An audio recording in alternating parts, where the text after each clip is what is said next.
మీ personal interviews మరియు వ్యాపార ప్రకటనల కొరకు ఈ నెంబర్ని సంప్రదించండి. నమస్తే, నేను మీ గోపి. బ్రేకింగ్ న్యూస్ చూసుకోవచ్చు. తమిళనాడులో ఒక విచిత్రకర ఘటన జరిగింది. అదేవిధంగా ఆశ్చర్యకర ఘటన కూడా ఇది. తిరుచిలో ఒక 62 సంవత్సరాల ఒక వృద్ధురాలు చనిపోయిందని కుటుంబ సభ్యులు భావించడంతో, ఆమెను చనిపోయిందని వాళ్ళు నిర్ధారించడంతో, సో ఆమెనైతే శ్మశాన వాటికి తీసుకెళ్లిన తర్వాత ఆమెకి చితి అంటించే సమయంలో సడన్గా ఆమెను లెగిచి నాకు వాటర్ ఇవ్వండి కుటుంబ సభ్యులను అడగగా, చాలామంది కుటుంబ సభ్యులు అయితే ఆమెను మళ్ళీ లేచిందని చాలామంది భయంతో పరుగులు తీశారు. అదేవిధంగా కొంతమంది ఆశ్చర్యానికి గురయ్యారు. సో ఇదే విషయం గురించి మరింత తెలుసుకోవడానికి మా కరెస్పాండెంట్ కార్తీక్ ఉన్నారు. ఆయన అడిగి తెలుసుకుందాం. కార్తీక్, చెప్పండి, అసలు ఏం జరిగింది తమిళనాడులో?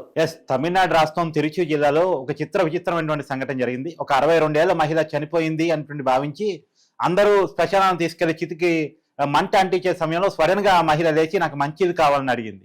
అది ఆశ్చర్యపోయినటువంటి వాళ్ళంతా కూడా శవం లేవటం ఏంటి అనేటువంటి కారణం చేత పరుగుమని చెప్పేసి పరుగులు తీశారు. కానీ తర్వాత అందరూ తేరుకున్న తర్వాత గమనించింది ఏంటంటే ఆ మహిళ బతికే ఉంది. ఆమెని హాస్పిటల్ తరలించడం జరిగింది. ఇంతకీ చనిపోయినటువంటి వ్యక్తి లేవటం ఏంటి అనేటువంటిది ఒక ఆశ్చర్యకరమైనటువంటి ప్రశ్న. ఎందుకంటే ఇప్పటి వరకు మన చరిత్రలో పలానా దేవుడు చనిపోయిన తర్వాత 3వ రోజు లేచి వచ్చాడని వింటాం తప్ప జనరల్ గా మనం ఎక్కడ విన్నది తెలుసుకున్నది మనం చూసింది ఎప్పుడు ఉండదు. శవం చనిపోయిన తర్వాత చనిపోయినట్టే లెక్క. కానీ ఇక్కడ జరిగింది ఏమై ఉండొచ్చు అంటే ఇప్పటికున్న అనుమానం. ఎందుకంటే ఫస్ట్ ఆమెకు వైద్య చికిత్స నడుస్తూ ఉంది, డాక్టర్లు ఎగ్జామిన్ చేస్తూ ఉన్నారు. రాబోయే కాలంలో డాక్టర్లు రిపోర్టు మనకి బయటకి ఇస్తారు. డాక్టర్లు చెప్పిన తర్వాత అఫీషియల్ గా ఒక కంక్లూజన్ రావచ్చు. ఇది 2 రోజుల క్రితం జరిగింది.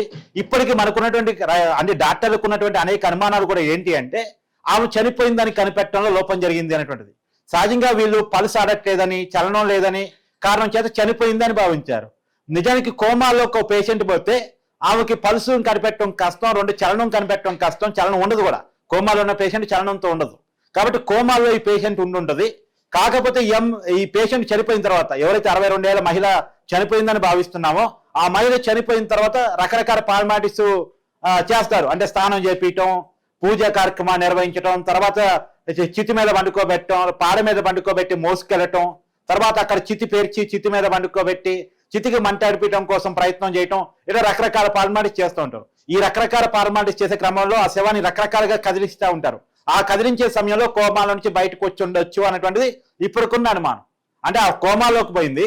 వీళ్ళు చేసినట్టు రకరకాల ప్రయత్నాల వల్ల అంటే ఆ శవాన్ని అంటే శవం అనుకోని అంటే కోమాలో ఉన్నటువంటి మహిళని స్నానం చేపించడం కావచ్చు, రకరకాల పూజా కార్యక్రమాలు చేసే క్రమం కావచ్చు, పాడ మీద పండుకోబెట్టి తీసుకువెళ్లే క్రమం, మోసుకుపోయే క్రమం కావచ్చు, తర్వాత చితి మీద పేర్చి పండుకోబెట్టేటువంటి సమయంలో కావచ్చు, ఆ వ్యక్తిని ఆ మహిళని రకరకాలుగా కదిలించే సమయంలో ఆ మహిళలో మెలకు వచ్చి ఆమె లేచి మంచిది అడగటటువంటిది ఇక్కడ ఆశ్చర్యకరంగా అనుకుంటున్నామా అనేటువంటిది కూడా తేలాల్సి ఉంది. ఇప్పటికైతే డాక్టర్లు ఎగ్జామిన్ చేస్తా ఉన్నారు.